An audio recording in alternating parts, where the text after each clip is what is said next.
So I am Estefania Montoya Duque. I'm a PhD student here at the University of Melbourne. About 7 years ago or so, when I was doing my undergrad, I took one lecture about climate and weather, and I really love it. I was like, oh my God, this is so interesting and so amazing. But that time I had like no idea about like coding, about satellite information, anything.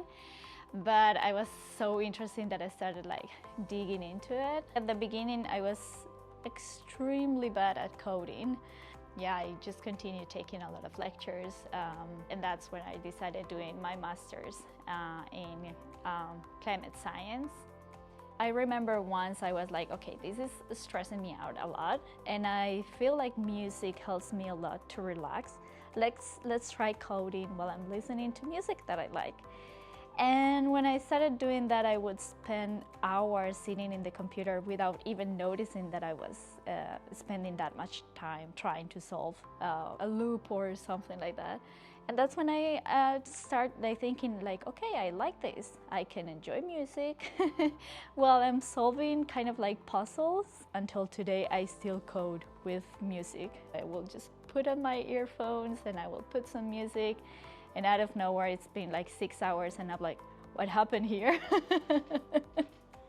So by the end of my master's degree, I went to a summer school about clouds and aggregation and all those things. And I was like, this is so interesting. I really want to do this. One of the things that I enjoy the most is like seeing how it rains.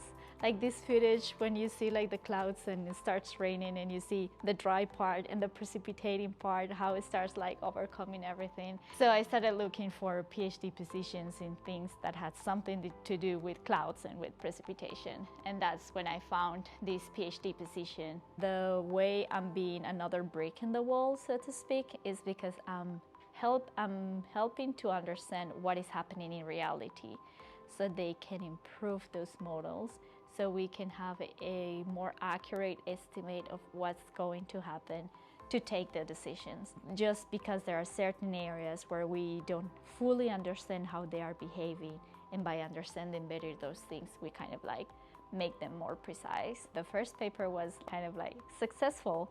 So sometimes you will have like kind of like that little voice saying like, okay, you did a good start, but you have to keep up. So on that side is kind of like, yeah, frightening a little bit, but also rewarding, because it means that all the hours that you have been putting into thinking about this are being paid off.